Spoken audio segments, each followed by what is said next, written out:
ากาศคืนแรกและเจ้าเนาะปอยหลวงแม่โจ้อ่ามาแต่เจ้าละเจ้าเจ้านี่ไหว้สาเด้อไฟแสงสีไหว้พระเจ้าทันใจคุ้มครองรักษาเจ้านี่อันนี้เวทีของอันจังฟ้อนนะเจ้าสวยงามนี่พระเจ้าทันใจแก้วที่สมปรารถนาได้คุ้มครองรักษาเด้ออยู่ดีมีสุขคิดสิ่งใดก็ได้ทันใจสมปรารถนาทุกสิ่งทุกประการเจ้าไฟแสงสี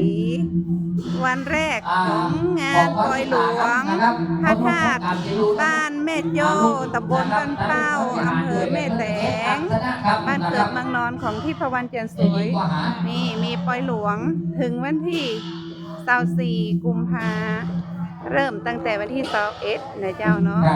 บรรยากาศวันแรกก็เป็นอย่างนี้นะเจ้าสาธุสาธุขอบคุณด้วยกันเจ้า FC